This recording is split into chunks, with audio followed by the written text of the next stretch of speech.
L'histoire du développement économique de l'Abitibi-Témiscamingue s'est en grande partie écrite autour de l'industrie minérale. La région a toujours su tirer le meilleur de celle-ci pour assurer sa pérennité. Loin des grands centres urbains, les entrepreneurs ont été appelés à se développer et à se réinventer avec les contraintes que cela comporte.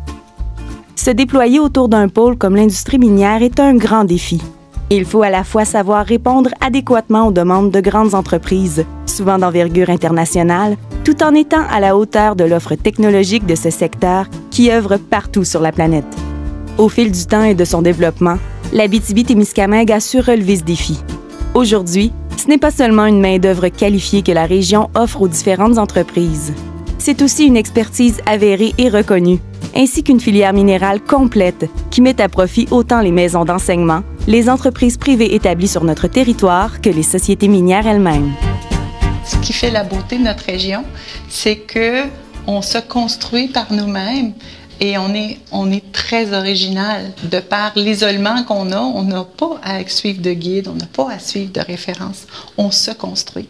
Bien, pour l'Abitibi-Témiscamingue, je pense que ça devrait être le secteur le plus important à date en termes de retombées. La mise en valeur des ressources ici n'est pas uniquement au niveau de l'extraction, c'est toute la grappe qui s'est développée autour de ça.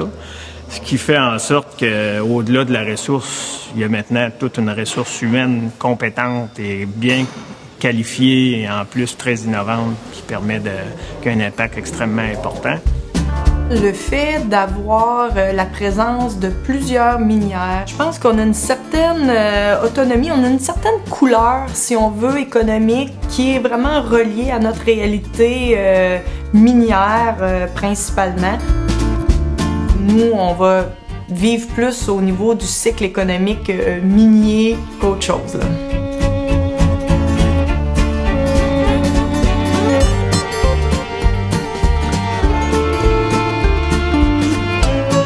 Cette réalité économique, cette volonté de participer et de tirer profit du potentiel minéral sur le territoire abitibien a fait naître chez nous une véritable chaîne de valeur, forte, innovante et complète.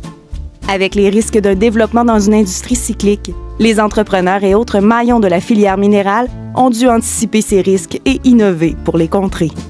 De cette volonté est né un véritable écosystème minier où entrepreneurs miniers, équipementiers, instituts de recherche et maisons d'enseignement travaillent ensemble ou en complémentarité. On a fait un historique des 100 ans de l'Abitibi-Témiscamingue, mais dans le domaine minier.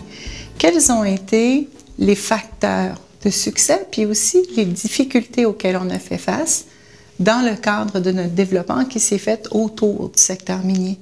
On a réalisé certains éléments qui étaient importants à comprendre, comme par exemple, si on développait une activité minière et que des villes étaient constituées autour dans le but d'alimenter le secteur, bien, il fallait absolument qu'on crée une activité économique parallèle à celle-ci, sinon cette ville, suite à l'activité minière, était vouée à disparaître.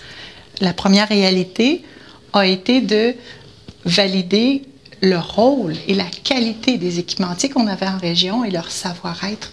Et ce savoir-être-là n'était pas considéré à l'intérieur de la chaîne de valeur minière. Donc, depuis 2012, je travaille à proposer des mémoires, débattre également de ce chaînon qui constitue quand même plus de 8000 employés dans notre région, 8000 pères de famille, mères de famille, et qui, d'une part, n'ont jamais été considérés dans les statistiques officielles. Si on regarde la manière avec laquelle les gouvernements décomptent vraiment toute l'économie minière. Plus de 7 équipements sur 10 qui sont vendus à l'étranger dans le domaine minier sont construits autour d'une mine. Alors, c'est pas à Montréal qu'on les fait. Maintenant, on met en valeur pas seulement les équipementiers, mais notre façon de faire dans la région comme un écosystème minier. Et cet écosystème est constitué pas uniquement des entreprises. Oui, les entreprises se sont constituées grâce à ça. Les mines, on s'est mis à miner à notre façon. Ça a permis à l'industrie de se perfectionner, le fait d'avoir des gens innovateurs et tout ça. Et autour, bien entendu, quand on a des gros gagne-pains comme ceux-là, c'est normal de voir apparaître toutes des différentes sphères autour, comme un système d'éducation qui doit s'adapter aux besoins de l'industrie, des fournisseurs qui apparaissent pour répondre aux besoins de la mine, et chacun, on essaie du mieux possible de répondre aux besoins et d'innover aussi à travers ça dans un environnement de saine compétition.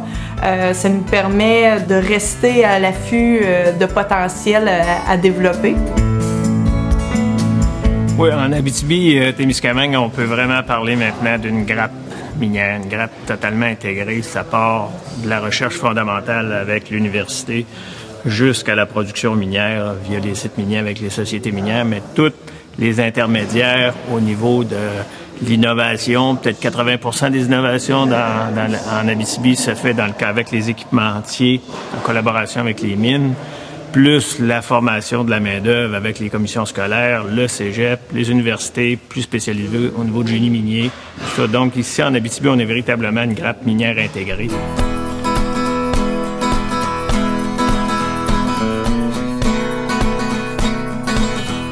Les équipementiers et autres fournisseurs de services ont constamment à se réinventer, à trouver des solutions innovantes et efficaces aux nombreux problèmes spécifiques de l'industrie. Leur croissance est directement liée à leur capacité à répondre aux besoins de l'industrie et les défis qu'elle représente. La caractéristique du développement de la PME autour d'une industrie, c'est qu'elle vient à répondre à un besoin spécifique. La société minière arrive avec une problématique et les PME de la région ont trouvé des solutions à ça, qu'ils présentent à la société minière. C'est souvent comme ça, parce qu'une mine ne peut pas, je dirais, être bon dans tout. C'est une problématique particulière. Lorsque le besoin est mis sur la table, on voit l'activité des PME de la région pour répondre à ce besoin. Et ces solutions-là ont par la suite été exportées, appliquées dans d'autres sociétés minières. C'est comme ça que les PME qui gravitent autour de la société minière se sont développées.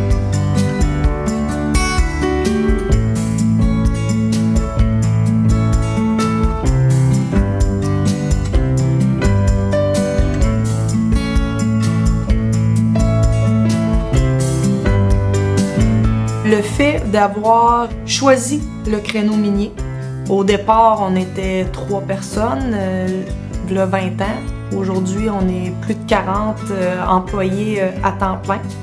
On est en pleine croissance encore actuellement. C'est vraiment grâce au fait d'avoir choisi l'industrie minière comme créneau qui nous a permis justement de créer une richesse économique pour la région.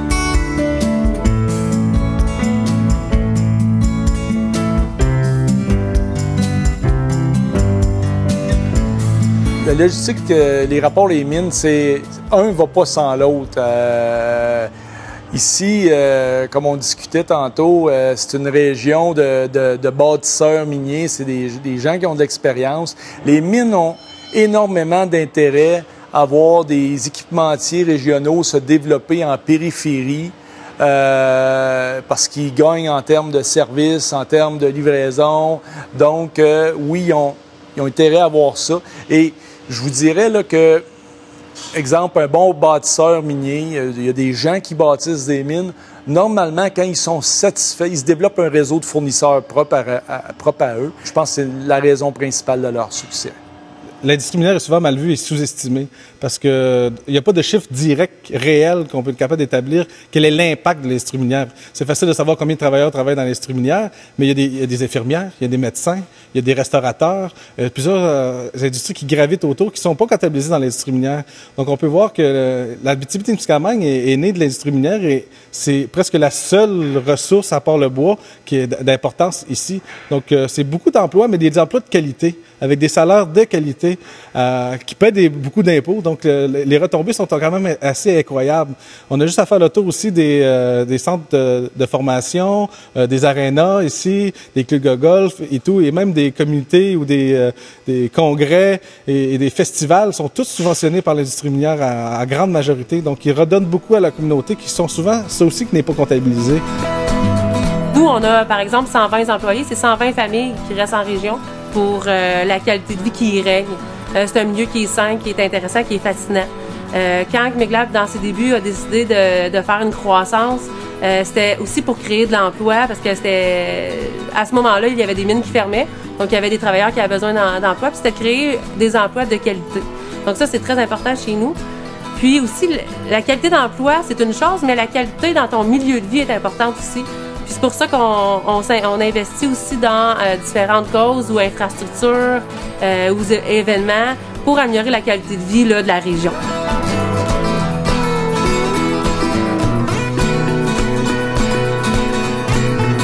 Alors qu'un nouveau projet minier s'implante dans une communauté, le premier réflexe est souvent de calculer et de quantifier l'ensemble des retombées qui seront bénéfiques pour cette communauté.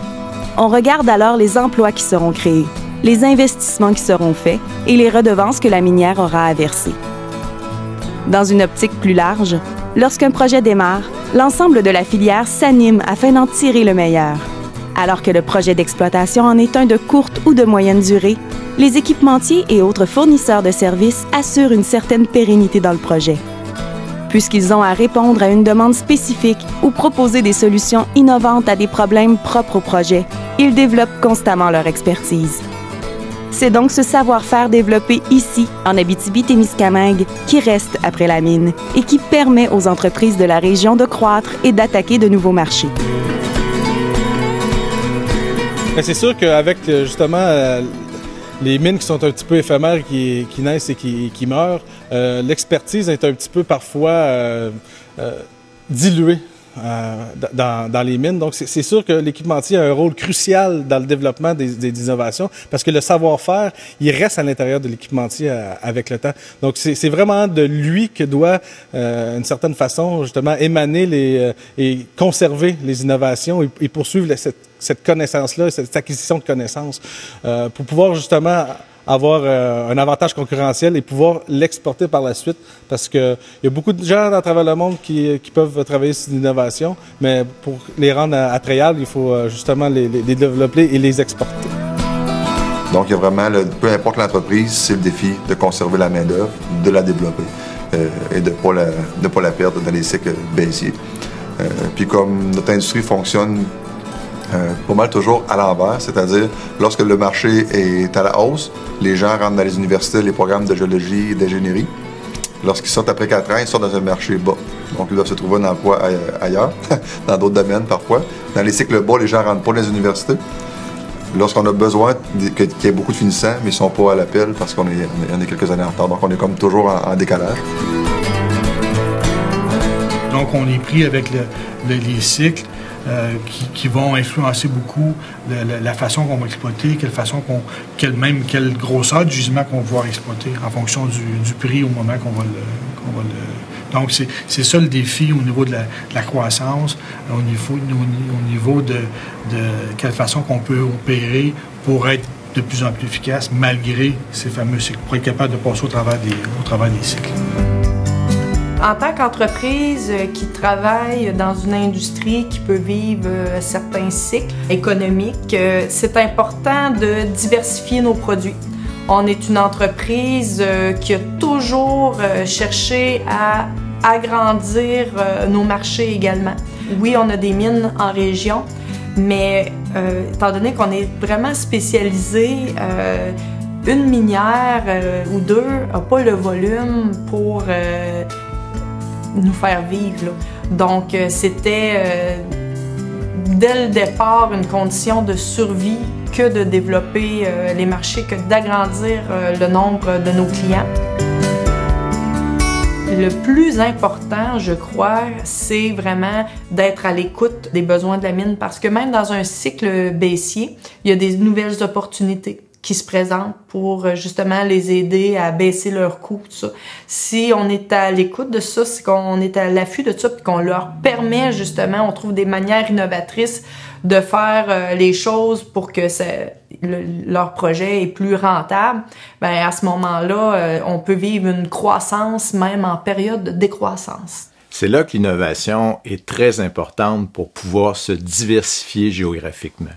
Une innovation permet à une entreprise, un équipementier, d'acquérir un avantage compétitif, quelque chose qui va le distinguer par rapport à la concurrence. Et cet avantage-là va être reconnu par les donneurs d'ordre, ici les sociétés minières, que ce soit ici ou ailleurs dans le monde. on peut effectivement, par la diversification géographique de marché, survivre au cycle, parce qu'à ce moment-là, parce que les cycles ne sont pas nécessairement tous synchronisés, mais on va chercher une part de marché un peu partout dans le monde, ce qui fait que le cumul de tout ça donne un volume d'affaires nécessaire pour soutenir l'entreprise, la base de l'entreprise.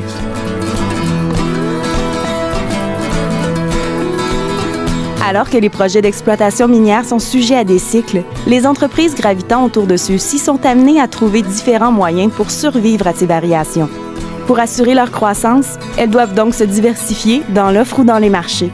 Certains diront que la clé de la diversification se trouve dans l'innovation. Mais la chose n'est pas simple. L'innovation comporte aussi de nombreux défis. Simplement, une innovation, c'est une idée nouvelle ou améliorée. Donc, un nouveau produit amélioré, un service nouveau amélioré, une technologie, un procédé, un modèle d'affaires. Alors, mais l'important, c'est de faire la différence entre invention et une innovation. Une invention, c'est une bonne idée. Une innovation, c'est une bonne idée avec un marché. Le critère du marché est primordial pour avoir une innovation. Et en gardant toujours ce critère-là en tête, ça nous mène vers des meilleures pratiques d'affaires et ça nous permet aussi de comprendre d'où vient le potentiel d'innovation dans une industrie comme l'industrie minière. Il y a à la fois le développement de nouvelles mines en Abitibi, mais ça prend beaucoup de temps. Donc, entre-temps, je pense que le défi est de maintenant aller à l'étranger, amener notre expertise à l'étranger avec nos forces, nos faiblesses. Mais ce qu'on observe, nous, en tout cas, dans le développement à l'étranger, c'est que les solutions qu'on apporte aux sociétés minières, que ce soit en Afrique, en Amérique du Sud, en Afrique de l'Ouest, sont des problématiques que les sociétés minières ont connues ici il y a quelques années. Et maintenant, on arrive avec des solutions intégrées là-bas. Mais faire sa place à l'étranger, c'est extrêmement difficile parce que la concurrence est mondiale. Il y a des gens qui ont déjà des pieds à terre, des grands groupes, des groupes allemands, des groupes français ou même des groupes australiens, sud-africains. Essayer d'intégrer, de faire notre place là, avec les capitaux que ça comporte, c'est un défi majeur. Ça va dépendre des services. Je dirais la compétition à l'échelle de l'écosystème abitibien ou du Québec ou de la planète, c'est la même chose. Si on est plusieurs fournisseurs du même produit dans un même secteur qui est exactement la même chose, la compétition va être grande. C'est pas dans ces secteurs-là qu'il va y avoir de l'entraide. Par contre, dès que les services commencent à être complémentaires, les gens vont vouloir travailler ensemble. Puis il y a eu des modèles aussi. Il y a des grandes firmes qui viennent travailler sur le territoire aussi qui offrent une grande panoplie de services.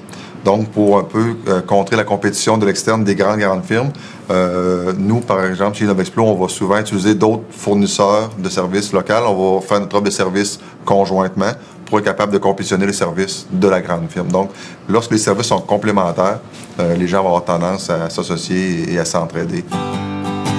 De façon générale, dans les mines, il y a une volonté toujours d'améliorer, que ce soit en santé, sécurité, en production. Il y a une volonté de s'améliorer. Puis comment ça se fait souvent? Ça se fait en partageant de l'information. Fait que même entre les mines, entre elles-mêmes, ils se partagent beaucoup d'informations. Les gens vont se visiter d'une mine à l'autre. Évidemment, mais ça se fait aussi au niveau des équipementiers comme nous. On va vraiment voir plein de mines, on va voir nos clients. Des fois, on va voir à des endroits où c'est pas nos clients, où ça l'a jamais été, mais qu'on sait qu'ils ont installé certains équipements, certains types d'équipements, puis on n'hésite pas à y aller. Puis les autres, ils n'hésitent pas à nous recevoir non plus. Le fait de partager l'information est important, mais est important pourquoi? Beaucoup pour la santé et sécurité, beaucoup pour améliorer la perception du secteur minier partout au Québec, dans le fond. Nous autres, le modèle d'affaires qu'on a choisi, c'est de rien manquer et d'être le plus près possible pour eux autres. Donc, c'est sûr que, par exemple, au niveau de notre inventaire, on va entreposer plus que des entreprises dans d'autres secteurs, mais c'est une des raisons de notre succès. L'autre raison, ça va être aussi d'exporter notre savoir-faire. Beaucoup d'entreprises qui font affaire avec de la distribution, des sous-distributeurs, des agents. Nous, le modèle qu'on privilégie, c'est plus d'avoir un contact direct avec des techniciens spécialisés ou des ingénieurs qui sont vraiment formés. Donc, nos gens ici sont pas seulement formés en termes de pompes et de solutions de dénoyage, mais c'est tous des gens qui ont déjà vu des mines, qui sont capables d'aller sous terre, qui ont leur formation en sécurité pour aller sous terre. Donc, on a développé vraiment notre personnel là, pour la niche qu'on occupe. Là. Alors, nous, ce qu'on vise beaucoup, c'est le service et c'est l'expertise.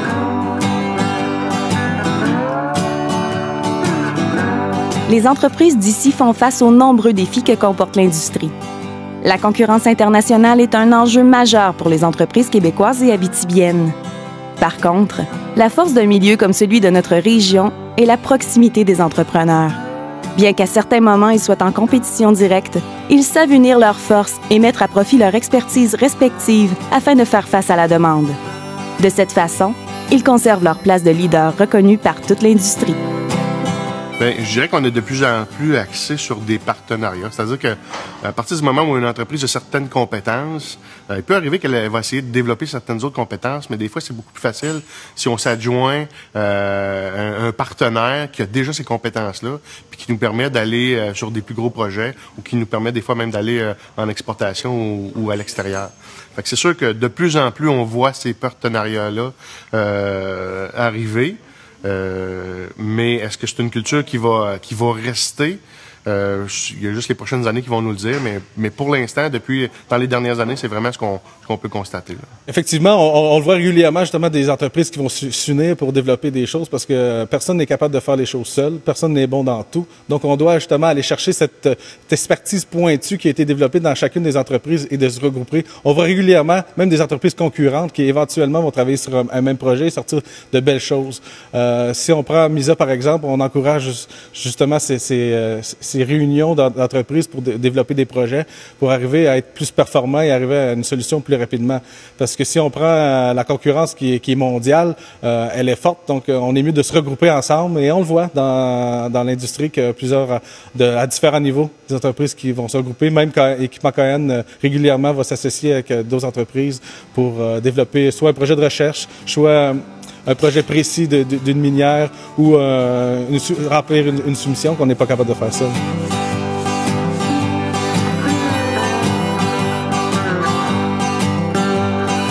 Alors que le défi principal est de garder une certaine croissance, les entreprises de la région cherchent alors à développer leur marché. Et cela se passe souvent à l'extérieur de nos frontières. C'est pourquoi la région s'est dotée de nombreux organismes et associations afin de permettre et de favoriser la qualité de l'offre et l'exportation de celle-ci.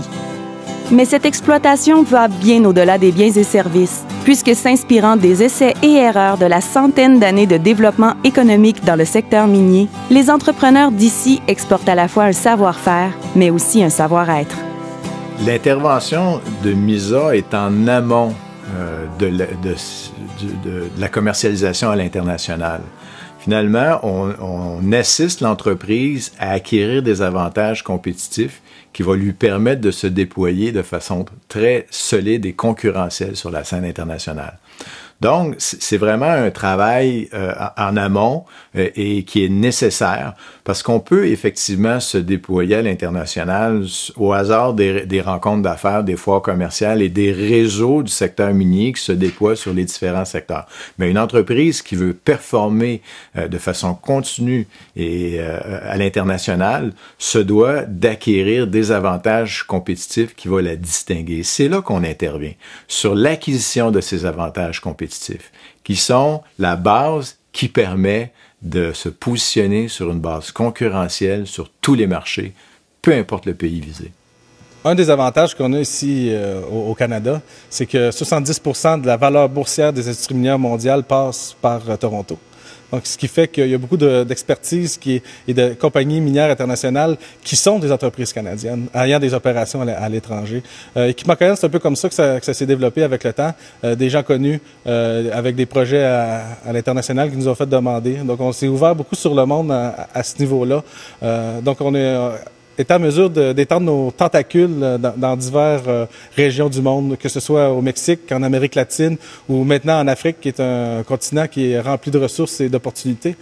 C'est ainsi que nous, on a mis sur pied un hub minier régional à Kédougou, au Sénégal, pour pouvoir justement offrir les services des entreprises locaux, mais aussi des entreprises comme Équipement Coyan dans toute l'Afrique de l'Ouest. Donc, il y a beaucoup de belles réalisations qu'on voit ici en Abitibi, d'entreprises qui vont avoir d'importants projets à l'international parce qu'on connaît les mines, on connaît leurs problématiques, on est capable de résoudre souvent des problématiques à moindre coût. Ça aussi, ça s'exporte une façon de faire. Autant pour l'industrie minière qui fait affaire dans un autre pays, mais autant les équipementiers aussi qui veulent faire affaire dans ces pays-là. Comment qu'on peut s'intégrer là-bas et permettre à une communauté d'avoir des retombées positives. Par exemple, nous, quand on exporte des produits très techniques, parce qu'on a des produits qui sont très spécialisés mines, surtout au niveau électronique. Donc, comment qu'on peut là-bas faire de la formation pour qu'il y ait des gens qui puissent faire de la maintenance, des réparations directement sur les lieux, parce que la notion de proximité avec la mine, des courts délais, c'est très important. Donc, c'est à ce niveau-là qu'on peut travailler avec des gens là-bas, puis exporter finalement notre savoir-faire et notre savoir-être dans d'autres pays. Mon travail, un petit peu, c'est d'aller voir ces gens-là, cibler un petit peu leurs besoins, voir qu'est-ce qu'on peut faire, nous, CEMAC, pour les aider. Ensuite, on va leur proposer une solution. Si elle s'adapte à eux, on va aller de l'avant, on va travailler avec eux autres, on va bâtir un produit, soit un nouveau produit, soit adapter un certain produit. Puis ensuite, on va envoyer des gens pour former leurs employés.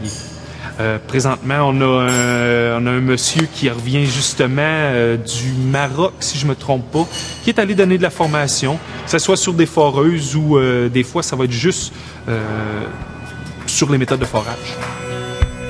Avec le 48e Nord, on fait de belles choses avec des stages. Moi, j'ai 2 fois des gens qui sont venus dans nos ateliers du Burkina Faso et du Cameroun pour apprendre comment que nous, on fonctionne, pour justement être capable de recréer ça un peu dans cette industrie là-bas. Oui, on tente de faire un peu ce qu'on a fait durant les 100 dernières années ici, en une dizaine d'années. C'est un grand défi qu'on se pose, mais je crois que c'est quelque chose qui est réalisable parce qu'on est capable d'amener justement notre expérience au profit des communautés locales, dont l'Afrique et l'Amérique latine. Ouais, définitivement, on a une longueur d'avance. C'est des problèmes souvent qu'on a vécu là 10, 15, 20 ans. Donc, on a trouvé des solutions, on a trouvé les processus pour passer au travers de ces problématiques-là. Ce qu'on a réussi à faire en 5 ans, c'est d'apporter notre savoir-faire et notre savoir-être à un niveau où là, on nous a apporté une reconnaissance. Et cette reconnaissance-là, je pense, ça nous permet d'avoir simplement maintenant un caractère régional où on redonne.